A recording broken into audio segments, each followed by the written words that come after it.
first time, I assume. Yeah. And what kind of... We were extremely nervous. For us, it was like the first big test for the film. So it was her and the kids and her husband, all of them. Tom, can you talk about how you came to be on the film, what the process was like for you? Well, getting onto the film was like an unexpected turn. I mean, I was Billy Elliot in the West End, and I was getting ready to go back to school and go back to normality, and suddenly this just popped up straight out of the blue. I met Hoda for the first time, and after like an hour of working together, we had a great connection. He says that he knew I was going to be Lucas after the first audition, but still put me through 4 more auditions. But yeah, it was a very, very quick and smooth process. I enjoy really to work with him. So I had to be preparing that long sequence in the water, and I was all the time running away from that and going to London to do more auditions to Tom. But yeah, so I got the part, and we went straight to Spain, and we filmed the whole wave sequence. And for me, that was like being in your own personal water park, like being thrown around by ropes, being spun around upside down in the water.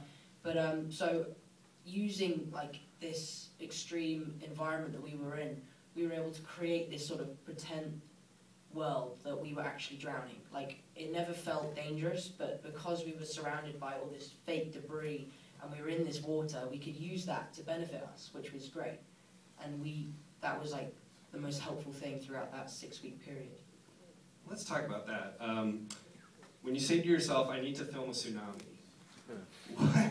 where do you begin? I mean, and how challenging was it, first of all, just to figure out how you're going to do it, and then executing it?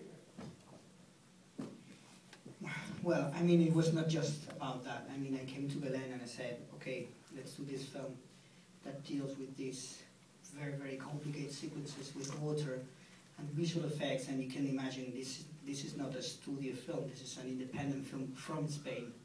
There's no tradition of visual effects in Spain. Also, I had to deal with a lot of kids. Also, I had to, as a director, I was doing a film in English for the first time. So the main tool for a director is your language. So I had to deal with the actors in another language. And then you go far away from home, you go to another country and stay there for 7 months shooting a film. It was around 25 weeks. So I came to the financier and said, I want to shoot The Impossible. And they said, really? And I said, yeah, we definitely think that's what we want to do. We spend a lot of time doing research on how to do all the technical stuff. And I think that there was a key moment in the process when we decided that we were going to use only real water instead of the digital water, because we needed that scene to feel absolutely real for the rest of the story to work dramatically. So we started from there, a lot of work. Tom, you sort of spoke about it in a pretty upbeat way, the process of being like it was a water park or something like that. I mean, did it ever reach the point where you're just getting physically exhausted by it, or, I mean, what was it like actually being in those scenes? Like at the end of the day, you'd always come out with like wrinkly fingers from being in the water for so long. But it was difficult physically. I remember coming home and just going straight to bed because I was so tired. But yeah, a lot of the stuff we did was underwater, and obviously we had divers there and stuff like that. And there were a few hairy moments where you go a bit past your limit and you're like, oh God, I need to get air.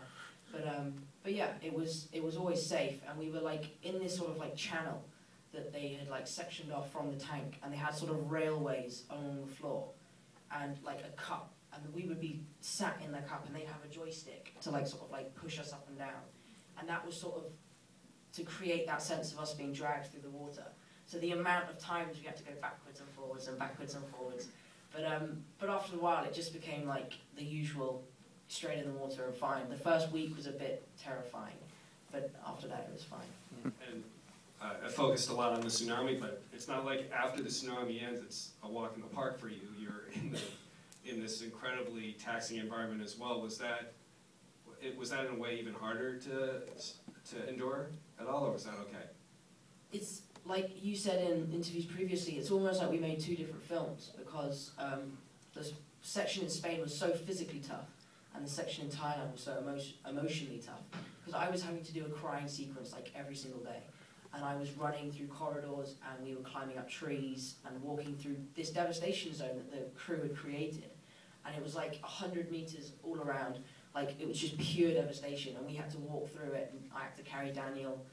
And it was tough. I mean, I remember some days just saying, I don't know if I can do this, but I guess that helped, like, to show my performance that I was really tired. But yeah, I mean, we had a great team. If I was ever feeling tired, they gave me time. I mean, there were times when I said, listen, today I really don't feel well. And they'd say, just take your time, come back when you're ready, and we're not in any rush, but they were great. You're very humane about that. Sergio, I'm curious about, you talked about months of revisions to get the script where you wanted it to be. Were there scenes that you were really hated to lose? Were there anything you can recall that you really just wish you could have found a way to keep in, but couldn't? Well, we had a huge fight over one. But no, all the time it's like, as we were progressing, it was, from very early on, we felt that there was a story there that needed to be told, and you just had to listen and try not to bring any of your stuff into it. So it was all the time about like making it as lean, as direct and simple, and just finding, if you could find a detail that could take away a line of dialogue, that was it. It was all about finding little details, and just in a conversation I had with Maria, I said what I'm trying to do is make the invisible visible. But it's like there was a danger of like overstating things, and we're trying to get a message out there. But however, there was this one scene. It's the scene played by Geraldine Chaplin, Up in the Mountains with the Stars. And that's the only scene where we actually stop the action and have time to reflect on what's happening. And I kept begging Juan Antonio, was like, just give me this one. I really want that scene to be in there. And he's like, well, I don't know, maybe, maybe not. And the moment I heard that Geraldine Chaplin had been cast, I'm like, okay, fine, they're never going to cut that out now.